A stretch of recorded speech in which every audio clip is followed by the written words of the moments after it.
அஸ்ஸலாமு அலைக்கும். முளைக்கட்டின ராகி மாவு வச்சுட்டு பிஸ்கெட் பண்ணால் நல்லா டேஸ்ட்டாக இருந்தது. அது எப்படி பண்ணுறதுன்னு பார்க்கலாம். அதுக்கு ஒரு பவுலில் ரூம் டெம்பரேச்சரில் ஒரு பட்டர் எடுத்து வச்சுக்கணும். 50 கிராம் பட்டர் சேர்த்துக்கிட்டேன்.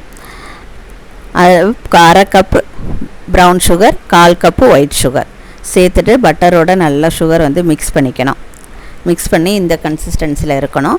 இதோட ஒரு pinch salt, 1/4 teaspoon baking powder சேர்த்து நல்லா கலந்து விட்டுட்டு, இப்போ வந்து அதே கப்லையே 2 கப்பு முளைக்கட்டின ராகி மாவு, 1 கப்பு கோதுமை மாவு, நான் வந்து 1/4 கப்பு வந்து பால் பவுடர் என்கிட்ட இருந்ததுனால சேர்த்துக்கிட்டேன். இல்லைன்னா ஆப்ஷனல் தான் அது. நல்லா எல்லாத்தையும் சேர்த்து நல்லா கலந்து விட்டுட்டு கையிலே நல்லா பெசரி கலந்துக்கோங்க. நான் 2 டேபிள் ஸ்பூன் வந்து பால் சேர்த்துக்கிட்டேன். நீங்கள் இப்போ மில்க் பவுடர் சேர்க்கலான்னா இன்னும் கூட கொஞ்சம் திக்கு பால் இன்னும் 1 ஸ்பூன் சேர்த்துக்கலாம். சேர்த்து சப்பாத்தி மாவு போல் நல்லா அழுத்தி பிசையாமல் சாஃப்டாக மாவு பிசைஞ்சு எடுத்துக்கணும். இதை நம்ம கையில் உருட்டி பார்த்திங்கன்னா உருட்டுற அளவுக்கு இருக்கணும்.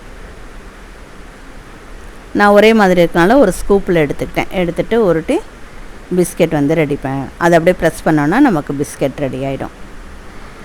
இதிலேயே நான் வந்து நட்ஸ் எல்லாம் போட்டுட்டு இல்லை, அப்படி இல்லைன்னா இந்த மாதிரி சப்பாத்தி மாவு மாதிரி தேய்ச்சிட்டு ஒரு ரவுண்டாக கட் பண்ணி எடுத்தும் நம்ம பிஸ்கெட்டை ரெடி பண்ணிக்கலாம்.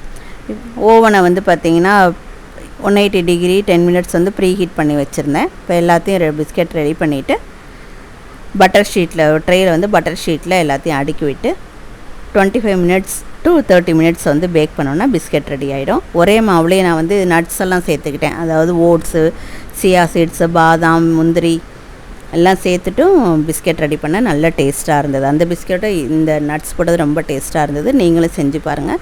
எப்படி இருந்ததுன்னு கமெண்ட் பண்ணுங்கள். தேங்க்யூ ஃபார் வாட்சிங்.